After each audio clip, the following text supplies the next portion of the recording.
This is Ellen Marks, October 20th, 2020, and this is the Roger Sherman Building Committee.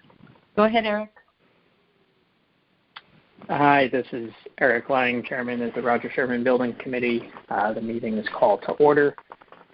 First item on the agenda is an update from Colliers on the number plate install on the lockers, construction schedule, and financial status report.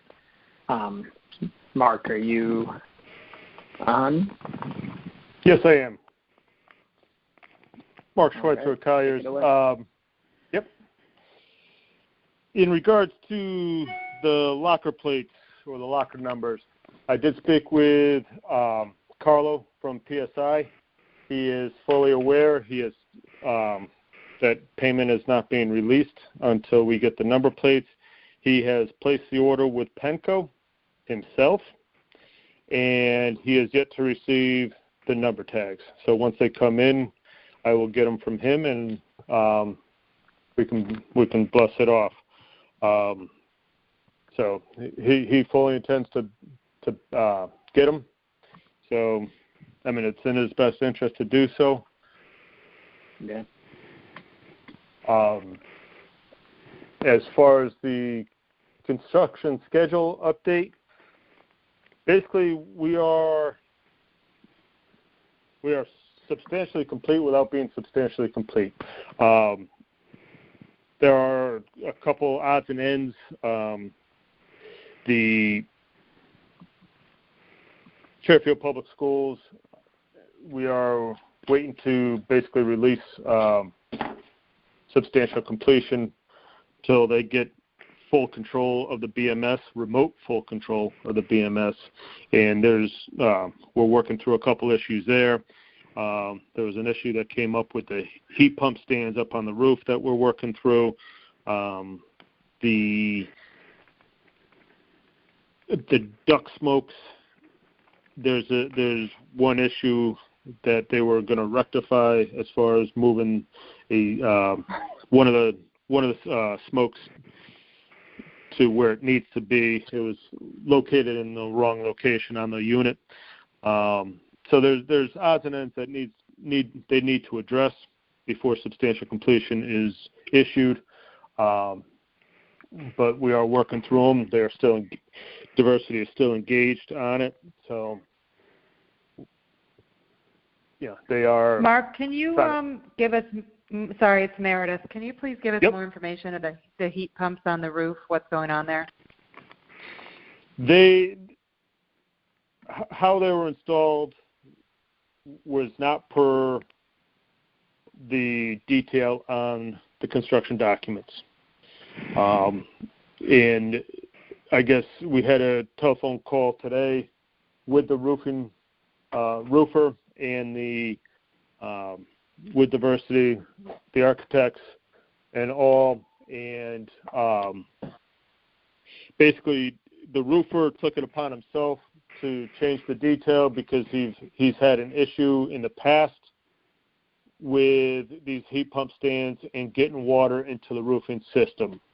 We have asked for information from him and from the roofing manufacturer to make sure that the detail is what it is, won't void the warranty of the roof. It is still under warranty, but not that.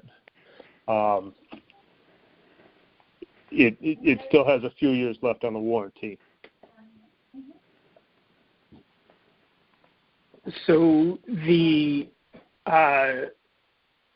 when you say the roofer took it upon himself, is this Diversity's roofer, or did we correct have okay. It is Diversity's roofer. Okay. And the warranty on the roof is with which manufacturer? That is with Fairfield Public Schools. That I'm not sure who. Hi guys, it's Sal Morbido. The roof is a Johns Manville roof, and it is 3 years out of warranty. It's not in warranty right now. 3 years out of warranty. Okay. Yeah. Okay. But it's still a well-performing roof, so mm-hmm. yeah, we don't want to do anything that'll either do anything to harm that roof, even though it's not in warranty, and we don't want anything that will make replacement of the roof unnecessarily difficult at the heat pump stand at that detail when we do replace that roof in approximately 3 to 4 years. Mark, it's Jenna. I'm just curious, like, what specifically what did he take upon himself to change? What specifically was changed? Dave, Mark, if you would like. Okay. Yep. Go ahead, Dave. Okay. Yeah. Thank you. So what we're specifically talking about is the heat pumps sit on a four-legged stand. These stands, or call it a table, it's essentially 4 legs. They have a flange at the bottom of them in which they have 4 bolts. Those bolts are essentially bolted through the roof and are fastened through. Our detail calls for what's called a pitch pocket, which some of you may know what that is. It's essentially an enclosure in which we put a pourable filler around any type of vertical penetration. Sometimes it could be electrical, it could be a plumbing penetration, something like that comes through the roof. This is a way to sort of seal that. The roofer has experienced, and the way he described it to us, is that they've had experience in the past with similar situations where the heat pump vibrates, or call it the table, or those 4 legs are hollow, and water could get inside that and then essentially get trapped inside the pitch pocket. So they altered the detail slightly, which the way they described it to me, I don't feel is necessarily an inferior situation at the moment, with the exception of one thing, but they did not install the pitch pocket. So right now that flange has 4 bolts, and they basically have just sealed that with a roofing caulk membrane, out of a tube, and that sort of sealing around any of that penetration, which is what I'm mainly concerned about at the moment. So what we have requested from them is to peel back the layers in one situation so we can see exactly what they did and make sure we even endorse that installation, and to see if it's how different it is or how similar it is to the detail that we did, that we provided.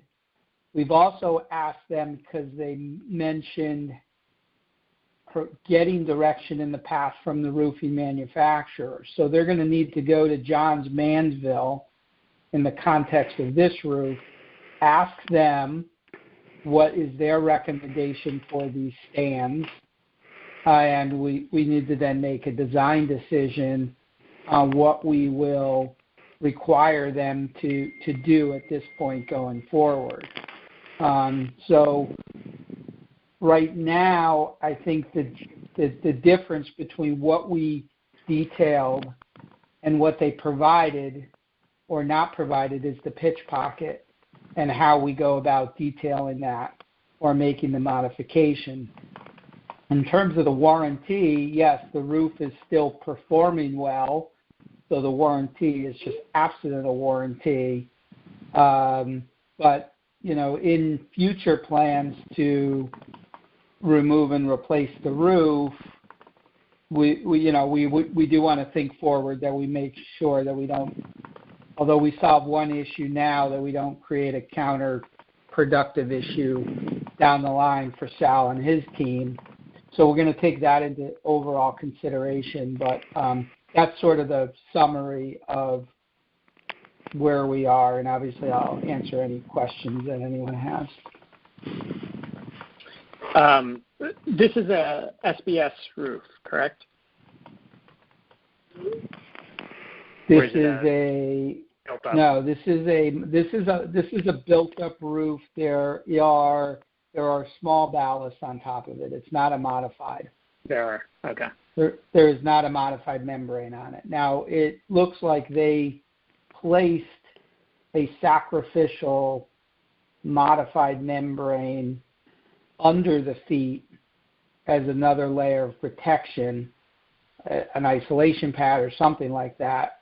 That's what I'm going to need to gather some more information on, because that is now exposed to the surface, and the gravel is not on top of it. So that's a subtle detail, but something else, Eric, that we'll need to better understand what they did. Okay. I just, in my own experience, I have seen roofers move away from pitch pockets recently, probably for some of the reasons that this subcontractor had mentioned. And I've also installed these stands on some of our projects in my day job, and the way I currently or usually see it these days is that it's a liquid applied, essentially a liquid applied flashing membrane that gets applied over top of the the feet or the base plate and any attachments, and usually they bring it up 8-10 inches on the leg, just to provide an additional layer of protection on the metal for snow and that sort of thing. Is that what they did, or I mean, you described it as a caulk, which to me, the mental picture I get with a caulk is just like a big goopy mess on the foot of these things. Yeah, so so it is just a daub of caulk that is around the bolt, which is a 5/8 or a 3/4 inch, bolt and washer and such. There, one point that they made about these stands are that they're hollow tubes. So, and they have an adjustable, feet and such, so you can level it appropriately. So they have experienced in certain situations where water would sort of be in the tube, and if you encapsulate it all, water's just going to remain inside. So their solution is that this flange now sits on top of a full roof membrane, and even if water gets in there, it's got no place to go, and it's not in the middle of the roof.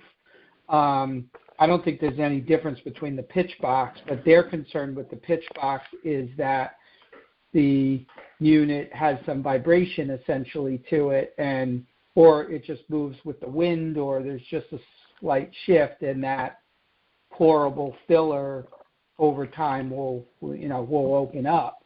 So that's, but you're right, your visualization of the little daubs loosely placed out of a tube or a bakery is exactly what we saw. They threw around some scenarios of what we call a witch's hat, which that's what it kind of looks like. You could do that with EPDM and other membranes around there. We may come to some consensus on that something like that may be a good thing to do, because I'm a tad concerned just about the exposure of those glue daubs right there over time. So we probably need to do something else. The real challenge is, guys, is that for them to do anything major, they need to disconnect and reconnect everything. So, that we're trying to find a solution that obviously has longevity and will be ease of replacement down the road. But the first thing we need to make sure is, and to better understand, is what did they exactly do and how did they do it. So they are going to provide us with that information so we can evaluate what was done. Once we know that, if that's acceptable, then we'll move on to the next step and decide, what do we agree upon. Right. And Dave, was any of this discussed beforehand, like questioned as an RFI, or was it just taken upon themselves to just go ahead and go forward with this detail from their own experience?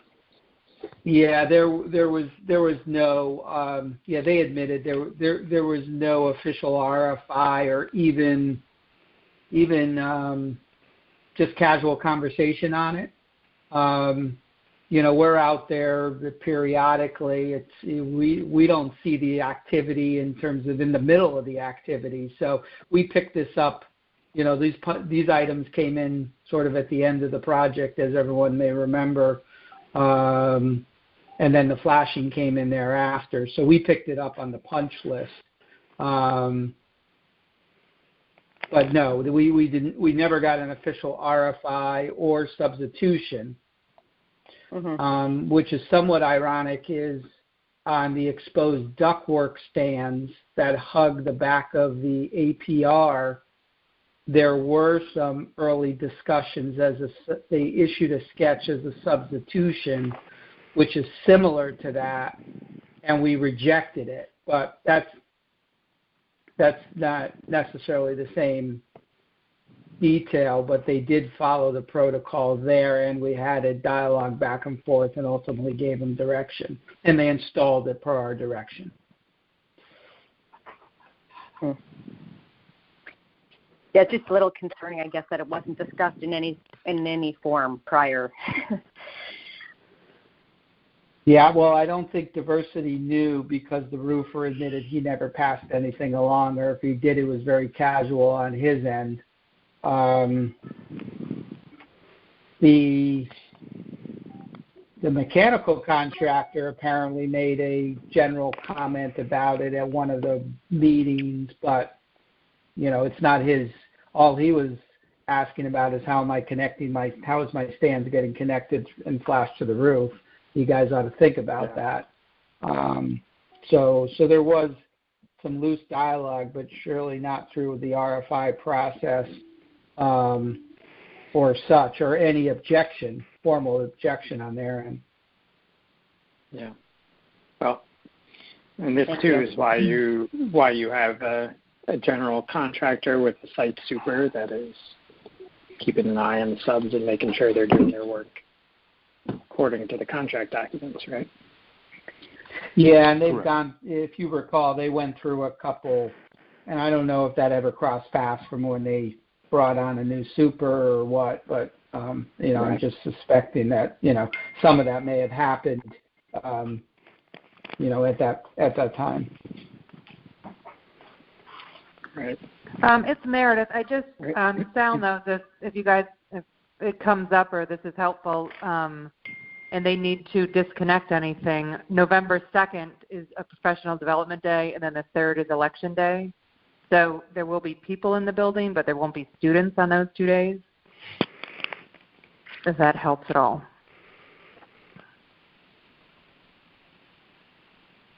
Yeah, I think they were talking about getting out there next week. So. All right.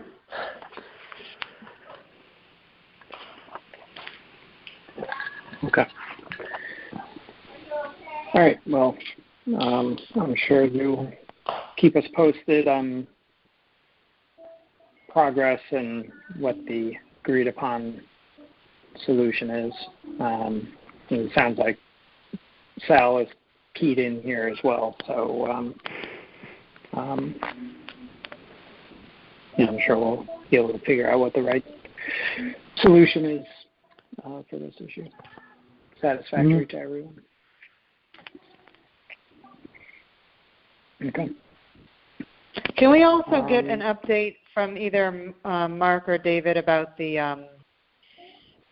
asbestos removal? Yes. Yeah. We have we received a proposal from Fuss and O'Neill for the alternate work plan.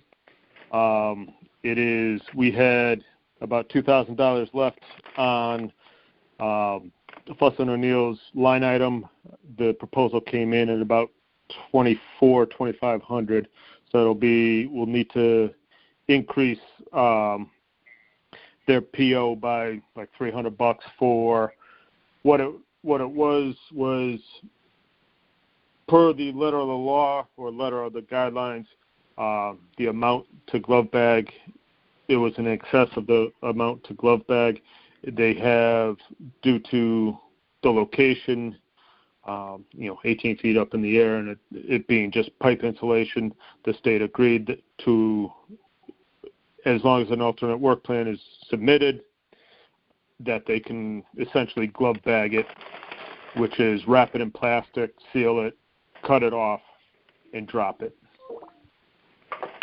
which is what the alternate work plan is going to be. And so when will that work be done? Yeah. That work will need to be, the alternate work plan will need to be filed and then scheduled with diversity. It will have to happen when there are no one under 18 in the building. So it is either, if we can get it in election day, or if there's days off, the other additional days off in November, we can tie it to that, or they can do it on a Saturday. Okay. On election day, there are kids in the building because kids walk in with their parents to vote. Yeah. And and the polls are right in the APR, so. Yeah. Kind of. Right. Probably Veterans Day would work. Yeah. Schools close on Veterans Day. I don't know if they work that day. It's still a ways out, though. No, it's not. Well, I mean, in terms of compared to, it's not, but it is. Yeah, I know. We would have a couple weeks out. We would have to put somebody on overtime. It's the same thing that would happen with a Saturday. Okay. So, not much of a difference.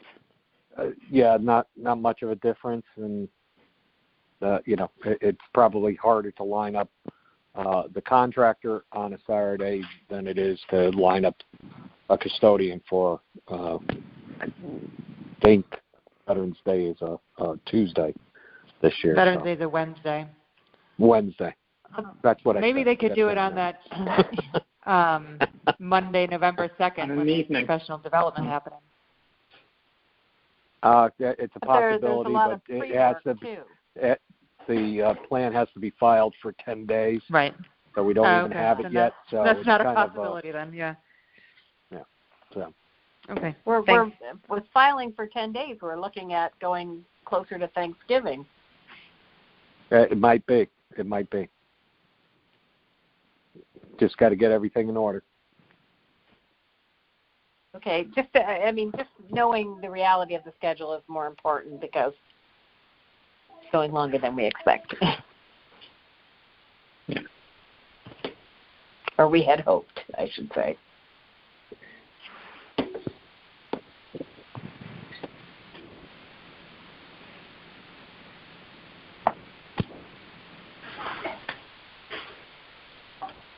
All right. As far as construction and schedule goes, any additional questions from the committee for Mark? Not hearing any. Mark, you want to give us an update on the financial status report? Yes, I sent it out yesterday or last night. We're basically holding steady. We are under budget. As far as FEMA is concerned, no other change orders have been issued or approved, so we're holding steady there. So we are in good shape financially. Okay. Now, not to jump ahead, but I see Diversity has submitted 2 pay apps. one basically bringing them to 100%, the other for the release of retainage. Correct. Can we, being that they are requesting the release of retainage, can we read in that they are not going to be submitting any additional change orders at this time? I know there was some mention of a couple that were hanging out there on the last OAC from last week, but have those been killed? Well, they not necessarily, because I wouldn't put that to bed just yet. The electrician's a wild card in this, that he will, he still has, he can claim, or he can look to claim for anything, and it's just a matter of tying the contract work to what he's trying to claim that his change orders are. So, I mean, you can pretty well read into it that it's, besides the electrician, the HVAC contractor or sub, I don't believe has any other PCOs or COPs or whatever we're calling them. The roofer does not. So, and the steel guy is gone. So, with the exception of the roofer, with the exception of the electrician, I would say the change orders are all on the table. Okay. And has he actually submitted a change order, or he's just indicated that he's going to? He has not. Well, he has submitted his T&M tickets for the wiring of the panels, and Diversity has been vetting those T&M tickets, and from what I gather, he is trying to put contract work in those T&M tickets, which is just for additional funds. So, right. After Diversity vets them and we vet them, I wouldn't be surprised to say if he came back and said, "Well, no, this is outside my scope."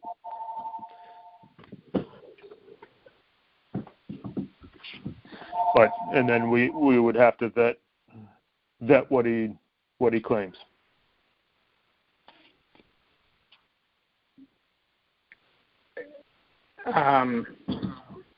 Okay. So I guess I mean we can get into it when we review the pay apps, but if they're invoicing for the full amount of the change order, which is supposed to be time and materials, that $89,000. Am I assuming that he's submitted tickets that miraculously amount to the exact amount that he had quoted for the change order when he first submitted it? Or worse, it's exceeding that amount?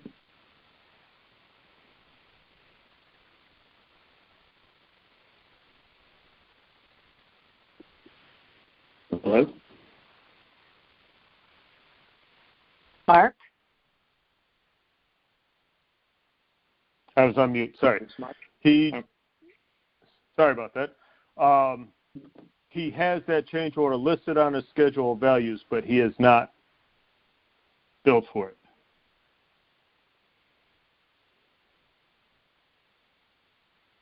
And with the certificate of substantial completion not issued, I would recommend tabling the retainage release until such time that the certificate is issued.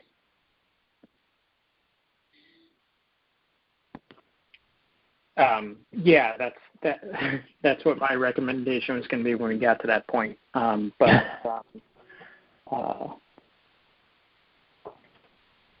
see. Yeah, so he hasn't. Okay. Okay. Well, let's pick that back up when we get to that point. Yep. Any other questions for Mark in the committee? All right. So next item on the agenda is an update from Silver Petroselli on construction, change orders, and any other updates. Which, Dave, anything else to contribute that we haven't already discussed? No, obviously the roofing piece of it, the change order, the large change order that came through, which did appear, Mark, right, that to be at 85,000 and the original number was projected at 89. So, although it all needs to be vetted, I think at first glance of what we saw, the number was coming in slightly lower than the not to exceed number, if that means anything, but just as an observation. We are close to substantial completion, but we have not issued it. We've explained to the contractor why we are not issuing it. We needed two things. We needed the balance report, which we did receive. We just received that. We reviewed it. It's within line of our design documents, so that is good and checked off the list. And the last item, which I think we are fairly close with, which hopefully training will put that to a close, is the controls or the BMS system, in which Sal and his team will need to get their training so they can use the BMS. And that's why we're holding to substantial completion, which means beneficial use. Sal can't use the system if he hasn't been trained on it. So they're planning on getting that done ASAP. Once that's the case and Sal is comfortable with having ownership and control of that, we will release substantial completion on the units, which essentially just starts the warranty. This is independent of the roofing piece. This is just the mechanical piece itself.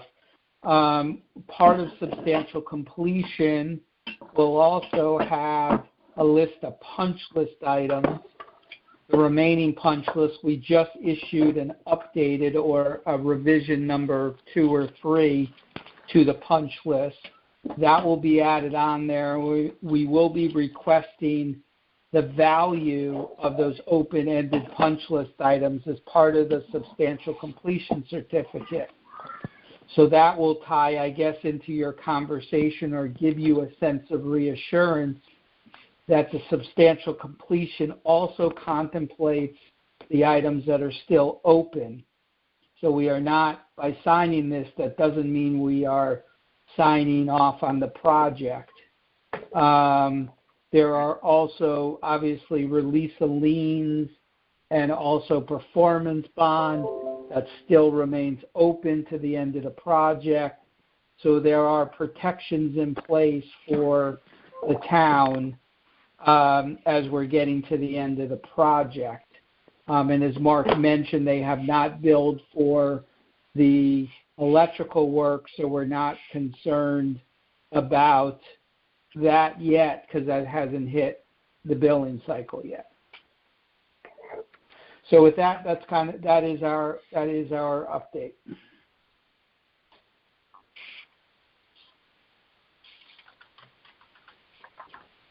Okay. So the who performs evaluation of the open punch list items? Would that be you guys? That would be us, yes.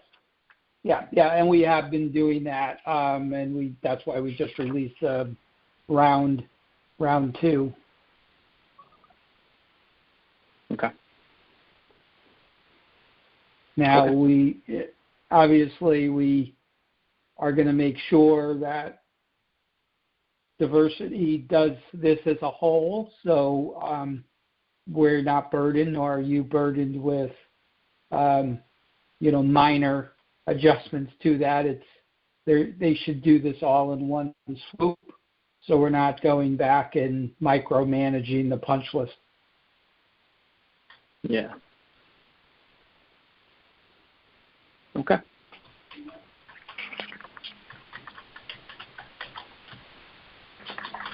Any questions for Dave from the committee?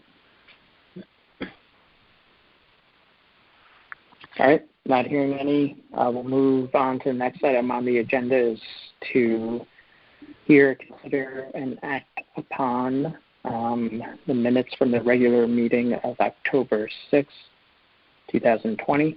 I will make a motion to approve those meeting minutes. I'll second the motion, Eric. Thank you, Patrice. Any discussion from the committee on those minutes?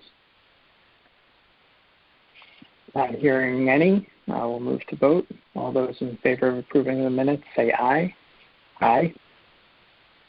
Aye. Aye. Aye. All right, I think that's everyone. No one else has joined, right, Ellen? No other committee members? As far as I know, no. Just the four of us? Okay.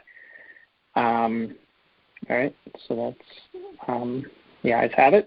Next item is change orders, which I don't believe there are any at this time. Is that correct, Mark and David? Correct. For us to consider. All right, and then moving on to invoices.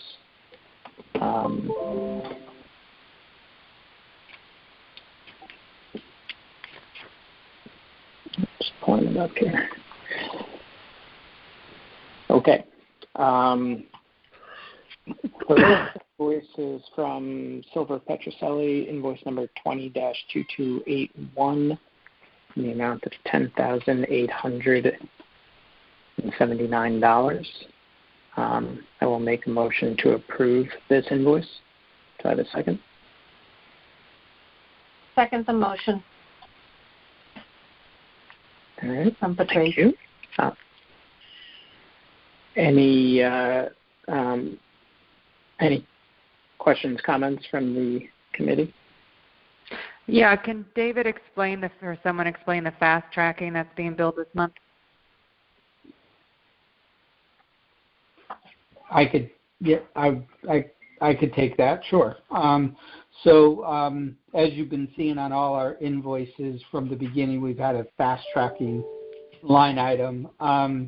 I was remiss as not to sort of bill this periodically throughout the project, and I mentioned to Mark that as I was preparing this invoice, I realized that we have not billed against it. So the fast tracking line item was in place because we anticipated, and it's part of the RFP, that the schedule could be broken up, or the scope of work could be broken up and disjointed into two phases, or a fast track phase, which is essentially what we did. Our first phase was which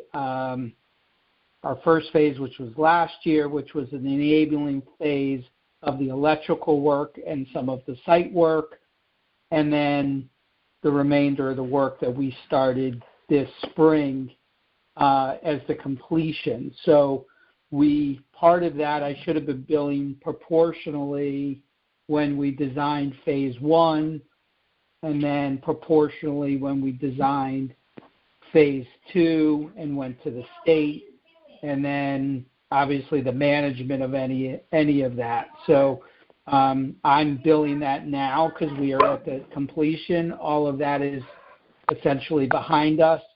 So that was really just me remiss in not billing that line item that was in our schedule of values. If I might add, in their RFP, there is a line item here for the full line item is fast tracking / excessive phasing, construction administration escalation. So it is for phasing of the project also.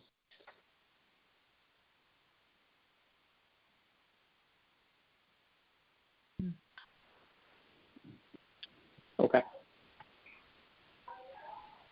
All right. I mean, I'm not in this industry. Eric, does this make sense to you? Yeah, I mean, I recall this from, from the beginning of the project, and Mark, this has already been captured in your financial status report, correct? As a committed cost. Sorry, I'm on mute. Yes, it is committed. It's encumbered on the financial status report. Yeah, so Meredith, I don't have any objections to it. Okay. I'm in agreement to that, Jenna. Okay. Thanks. Okay, so if there are no other questions or comments, I'll move to vote. Not hearing any. All those in favor of approving this invoice, say aye. Aye. Aye. Aye. Aye. All right. You guys have it. Next item. Thank you. Or next invoice. Oh, thank you. Next invoice is from Colliers.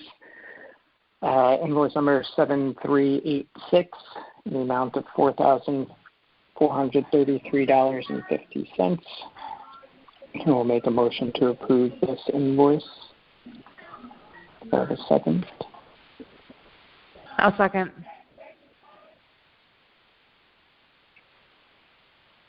Okay. Any discussion from the committee?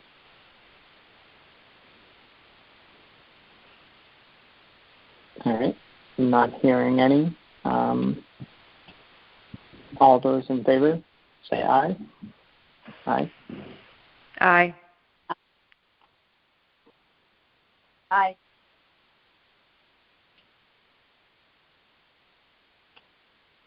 All those opposed? Any abstentions? No? Okay.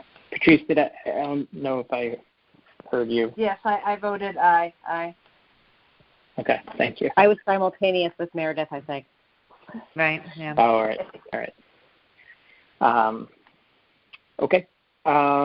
Next invoice is from Diversity Construction, invoice number 6 in the amount of $69,453.33. I will make a motion to approve this invoice. Do we have a second? I will second, Jenna. Thank you, Jenna. All right, open it up for discussion. Any questions or comments from committee? Eric, this isn't the diversity bill we were talking about before, the retainage fee. This is something else, right? I don't Correct. have it in front of me. Yeah, they've submitted 2 invoices, 6 and 7. Okay. 6 is taking them probably was up to 99.3% complete. Really, it seems like the only items they're not billing out at 100% are the startup of the RTUs and there's one other thing. As built. The testing and balancing of the VRFs. And then the one change order that we discussed earlier from the electrician for those 2 panels.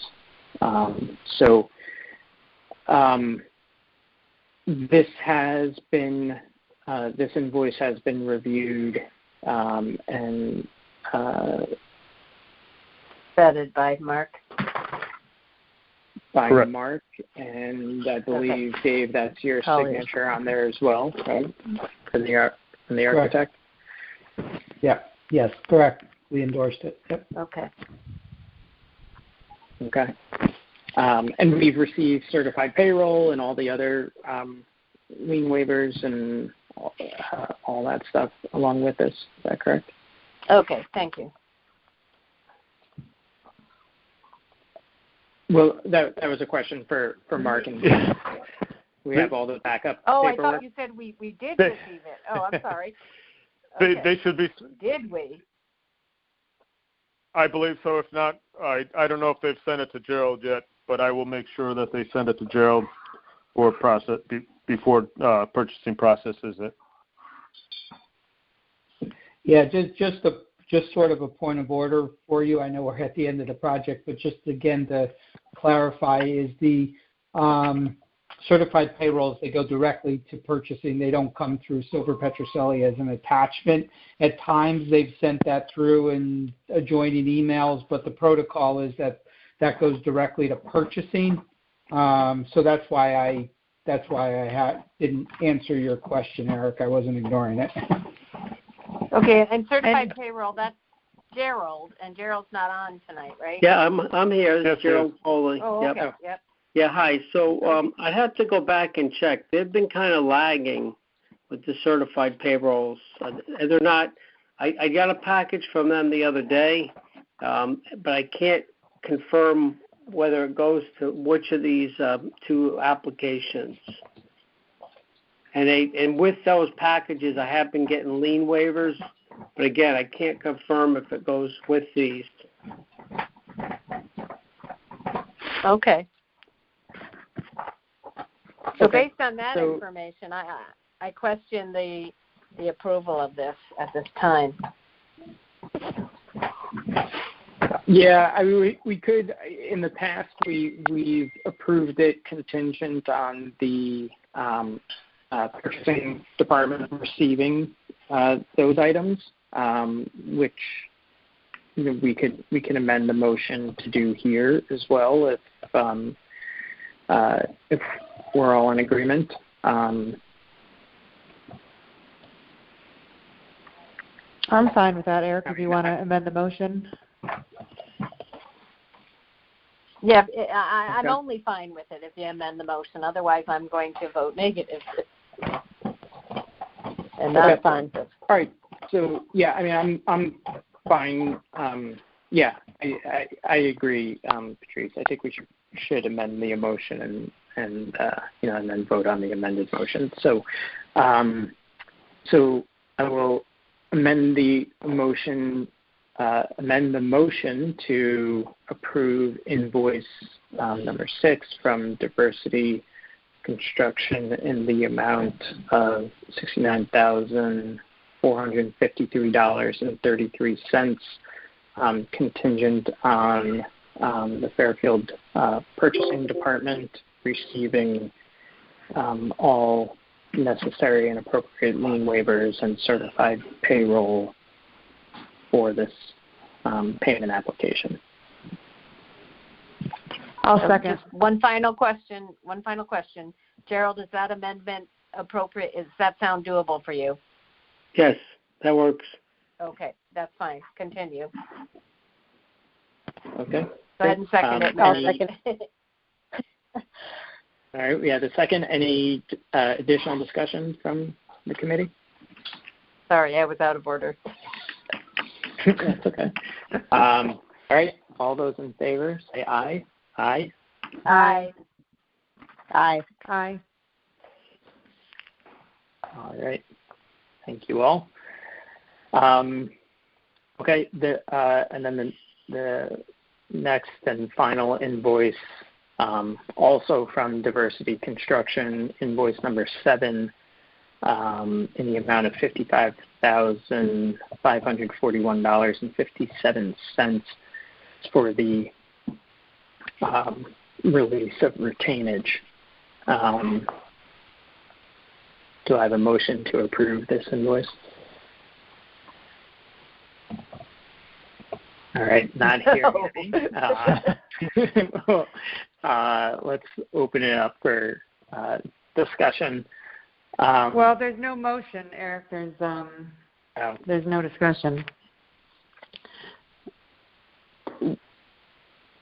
So you can end it right Okay, there. so- No approval for the motion, or you can make a new motion saying To table. to table it. Yeah. Okay, and then so if I make a motion to table it, then we can discuss it because I do have a couple questions from Mark and Dave. Is that right? I'm not totally sure. You can make a motion to approve it, and I'll second it for discussion purposes, and then we can vote if you want. Or there's just not a motion on the floor, and we continue on, and we discuss it under old business. Or new business? Or new business. Okay, why don't we do that? Okay, so there's no motion to approve that invoice, so moving on. Next item on the agenda is old business. Tracy, you have an update on the plaque and ceremony? I do. Immediately upon the cessation of our last meeting, I sent Jen a email letting her know that we wanted the dedication plaque to include all three phases of the construction. I informed her of what was brought to light at the meeting, that it could be found under the annual directory of boards and commissions, and that someone named Kathy Griffin had previously accumulated that data in the past, and asked her to follow up with me and send me what she had. I didn't hear from her that week at all. I made a phone call follow-up, had to leave a message, and still didn't. So I contacted Sal and said, look, I'm having a little bit of trouble, as sort of like the trouble that Mark is having with getting those locker plates. It seemed like an easy task, but now I know what he kind of gets up against. Anyway, long and short of it, Sal was able to look through some previous minutes to meetings and agendas and quickly identify those names that, should have a place on the plaque. He also sent an email off to Jen asking her to confirm those names by looking into those annual directories. And Jen did send back today, this morning, last night, that she would try and get that information to me by Thursday. I did not bother to send her another note saying, gee, the meeting's tonight. It would have been. No, I didn't get sarcastic. Anyway, so we should have the information on Thursday. What my intention is to do is, once I accumulate that, to call Gerald, who's on the line, get the name of the vendor for the plaque. We'll have an idea of how much name and verbiage and all that goes on it, so we should be able to get some kind of estimate of the cost, and also hopefully at that time an estimate of how long it will take to produce the plaque. Once we have those estimates, and I sure as heck hope they're available for the next meeting, then we can go on to the third phase and decide on confirm the plaque contents and decide on the ceremony date and time. And then once we do that, I will gladly take on the onus of inviting those that need to be present at the ceremony. And on my second step, I don't want to leave out Dr. Banner, that once we come up with the idea, with the size of the plaque, of the contents of the plaque and the size, Dr. Banner and Sal and myself will have to determine where that's going to be placed. Okay? Great. Thank you. You're welcome. Appreciate your determination. You're welcome. And persistence. So thank you. All right. Any questions from the committee for Patrice on any of that? All right. Not hearing any. Moving along. Eric, agendas. Yep. Excuse me, Eric. This is Gerald Foley. So I have a comment. So on the plaque, what I've done for previous committees is once I have all the names, what I'll do is I contact 2 or 3 companies and I get you a price on the plaque. Okay. Absolutely. And I will get that to Gerald. I will get that to you ASAP. Yeah, what it does basically the cost of the plaque is dependent upon the size of the plaque. So depending on how many names are on the plaque, it'll have, in order to be able to read the names, it'll have to be potentially a big plaque. So what I do is I can give, I think I may have given this previously, kind of the layout of the plaque. Yes, you did. So we can look at that and we can make a determination whether the plaque basically goes in what's called either a portrait style or a landscape style. Basically, think of portrait, so it's like how your screen would appear, 8.5 across by 11 deep, or reversing it. So depending upon the number of names that we want to put, we might have to configure the plaque so that it's wider rather than taller, or vice versa. Right, I understand that, and the other consideration again is Dr. Banner and placement. Where is an acceptable place for the plaque, whether it be inside the building, outside the building, all of that. Correct, right. So anyway, because of the amount of potential names, I'm always saying this because the plaque might be pretty big. So once we get all the names, I could do like an approximate layout, and then I could send it to the companies and get the quotes. I understand that. I'm working as hard as I can to get those. No. I don't know. I understand. No, I was just filling in the gap to let everybody know that once we get that part, that we still then will get, so the committee has prices. That's all. That's all I'm saying. Right. No, I understand that. And also I want to just remind the committee that we tentatively approved recognizing all phases, contributions of all volunteers, of all phases. So we probably will, but before we confirm, Gerald, we'll just have to make sure that the committee does approve all the names. Right. Well, that's what I'm saying. So there's a couple extra steps. That's why I'm just saying it might be a couple meetings before we get final. I think we don't have to worry about that because I don't see this project ending as early as we hopefully anticipated. Right. So Sorry for the interruption. Okay. No worries. No, I appreciate the clarification. Thank you. Okay. So the next item on the agenda is new business. Under new business, I just wanted to, I've got one question on that invoice that we tabled, invoice number 7 from Diversity, which is essentially the release of retainage.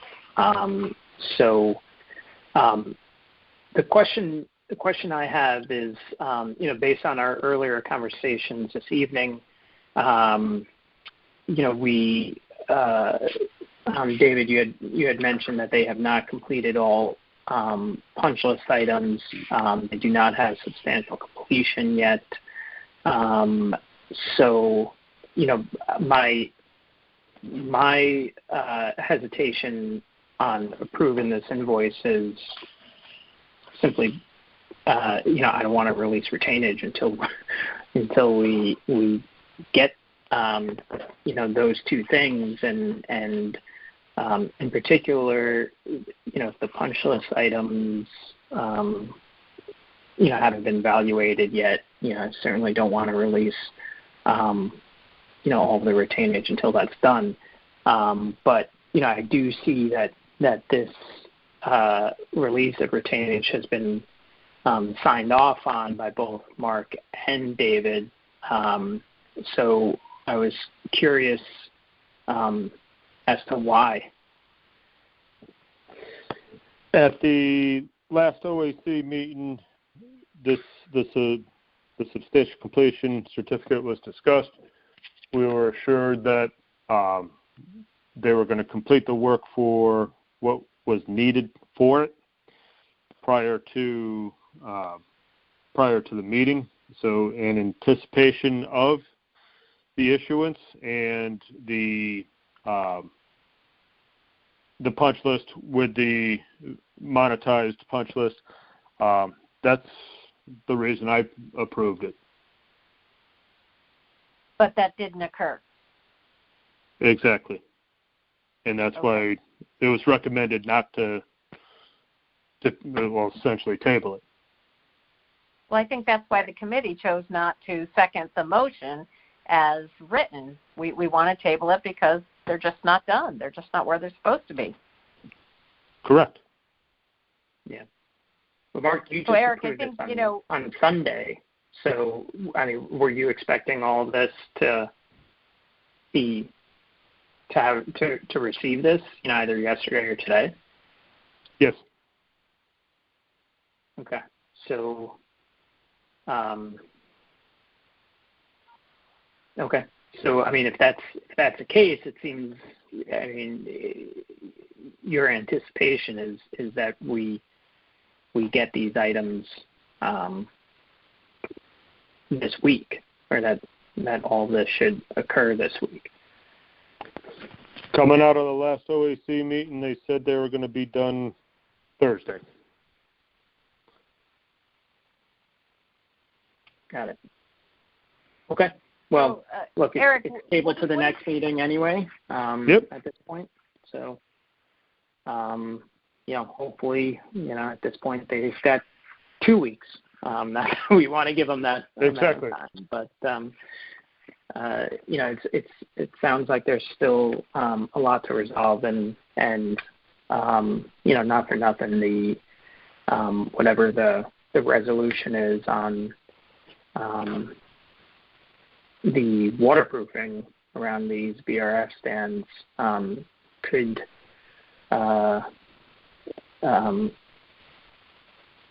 once that gets evaluated, that could be potentially a substantial chunk of this amount of money is being retained. So, I want to make sure that we come to a suitable resolution on all of these open items, before we release any money. Yeah. Okay. Sorry, I think Patrice, did I cut you off? No, it's fine. I just, I understand what you were saying when you make a motion to approve and we didn't kind of discuss it. I just want to make sure that that Ellen does indicate that motion was discussed under new business, and it's just too incomplete to forward the motion in that form at this point in time. I will. Thank you. Okay. Okay. Is there any other new business anyone on the committee would like to raise? All right. Not hearing any, I will make a motion to adjourn. Second that motion. All right. Second all that in motion. favor? Aye. Aye. Aye. All right. Thank you, everyone. Have a good night, everybody. Thank you. Good night. Thank you. Good night. Good night, guys. Bye-bye. Bye. Good night. Good night.